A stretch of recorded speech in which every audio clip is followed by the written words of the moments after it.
had a discovery I made a couple weeks ago that I knew must exist, but I thought I would wait until I grabbed a hold of the X-T2 because one of the, you may not know this, but this has actually kind of been a thing among cameras for a long time. It's like when a new camera rolls out, that camera is used to take the first picture of something.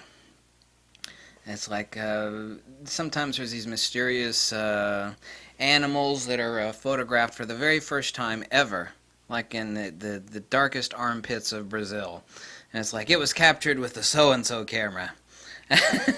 Now, this may not be to that level, but I can guarantee you nobody else on Earth has ever seen this before. I've written 7 books. One of them is a completely free book on magnetism, which, you know, of all the books that I've written, I didn't think that this would be, because, you know, field theory, you know, like most people don't care about field theory. However, the entire universe is based on magnetism, so that would make magnetism really kind of important. Now, I'm working on the 4th edition. The ultimate book is going to be 5 or 6 editions, and it's going to be like 600 pages. I mean, I've got more material than, I'm just choking on material to add to the book. I thought I would actually christen the X-T2 with a discovery that I knew must exist. I epoxied a powerful ring magnet next to a larger, less powerful ring magnet, and like polarity, by the way. You wouldn't actually have to epoxy them if you just were bringing them unlike polarity together. I mean, that would obviously be stupid, right? They would immediately just fall and slap together.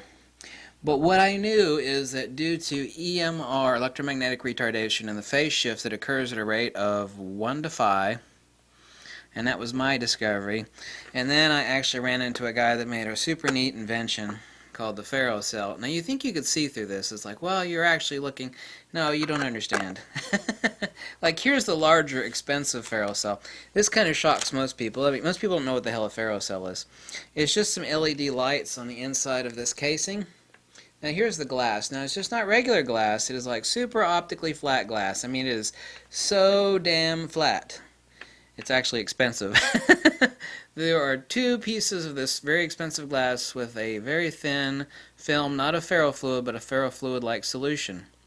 I place a magnet behind here. Now, unlike a regular lens where you're actually supposed to see through it, you can kind of see that you can't see through this ferrocell. You know why it doesn't make a damn bit of difference? You see the back of this? I've actually got black cardstock. See, I can't see a damn thing through this. Fields pass through everything.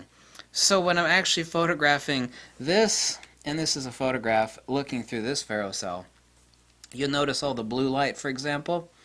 Okay? You notice you can't see a damn thing through this. I'm actually photographing the field through these optically flat lenses as the light that's actually shooting inwards is bending underneath the centrifugal divergence and centripetal convergence.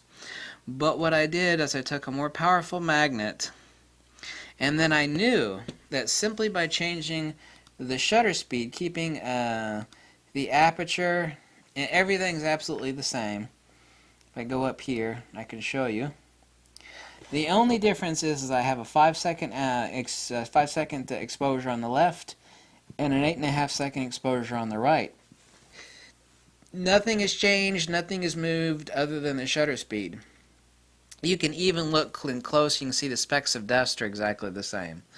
I mean, it's all exactly the same. Nothing has moved. Just took another shot at 8 seconds. What happens, and no one else has ever seen this before, nobody else has ever seen this before, and so the X-T2 is the first camera to capture this, is something that I discovered back in early September, that I knew that doing this, and by changing the exposure, obviously the one on the right is a little bit brighter, but the one on the right is a lot more red. I've taken the less dominant magnet and given it a longer time to develop.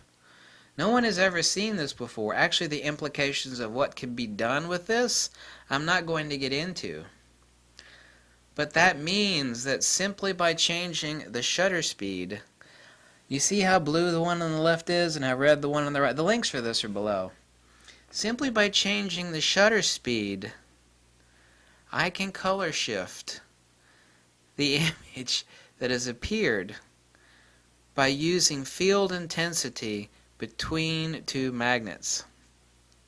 The only reason the one on the left is blue is because the phase shift is more intense and it is actually striking the sensor in a shorter period of time. If I give it a longer exposure, almost twice as much. I mean, we're talking 5 seconds versus 8.5 seconds. I actually did a 10-second exposure, and it looked basically the same as the 8.5 second exposure, except it was a little too bright.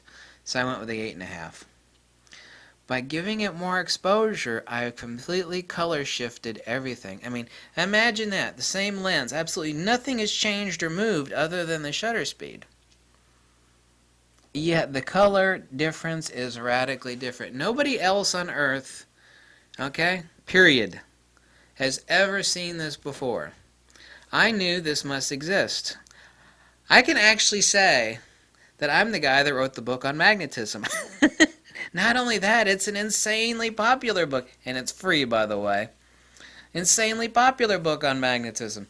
I actually had to put this, so some of the light creeps in, I actually had to place this shield over top of the face when I actually did it so some of the light would not creep in, and I could actually do these 5 and 10 second exposures over top of the ferrocell.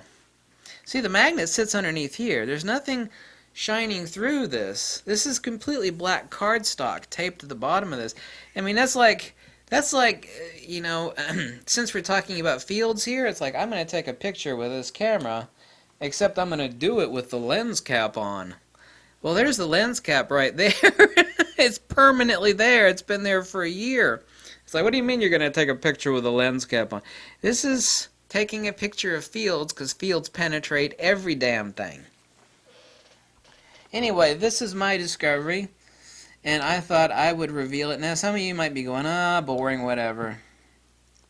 Let me tell you what the implications of this are. I'm not going to tell you the implications of this, but I will let you imagine the implications of this.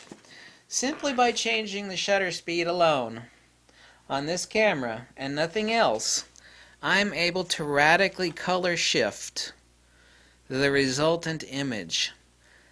I'm going to give you 3 seconds to think about that crap and what you could do with that.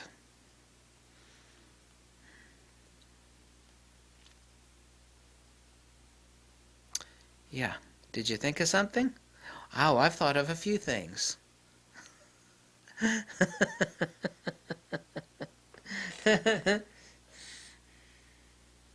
Isn't magnetism cool? Like when you really understand what magnetism does and how it works, what's fascinating is that what happens then is that you're able to make these extremely accurate predictions of neat phenomena that nobody has ever seen before. Ever. So there it is. It was captured with the Fuji X-T2. If you want to take a look at the EXIF data, the picture is, yeah, it's this one right here. It's right there. Look at all the blue on that.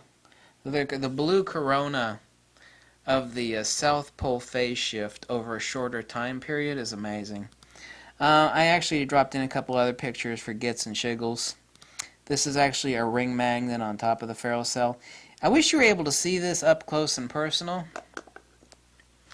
and that you would actually see on the inside of this ring magnet, the inside of the donut, literally, when you hold it up and look at it, you can't see it in the picture. It looks like there is a hugely deep holographic globe, a sphere.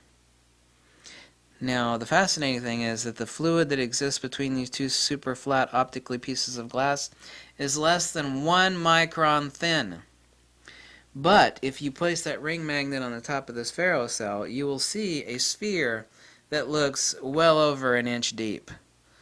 The film is 1 micron, less than 1 micron thin, but the sphere looks countless thousands of times deeper than that. Better than any hologram humanity has ever created. And the only way it is created, and the way in which it is created, is by centrifugal and centripetal convergence, centrifugal divergence, centripetal convergence. Literally, magnetism operates as I explained in my book, a Poincaré disk model of a conjugate vortex.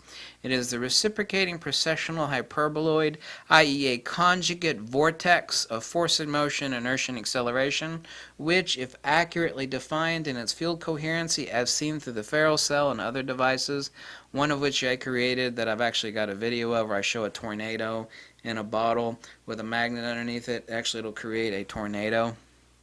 What looks like a tornado. You're actually seeing the vortex of magnetism slowly sucking in these ferromagnetic particles through a strong viscous fluid. This is the fundamental principle of the entire universe, which gives shape and volume to 100% of the visible universe, and that is magnetism. So anyway, I just thought I would share that with you. And that's my discovery, and the first thing that took pictures of it that anybody's ever seen is the X-T2. So I thought that was an appropriate way to christen the Fuji X-T2 with a never-before-seen picture by anybody. If you find it boring, hey, I can't do, that's not my problem, I can't make somebody like get excited about something.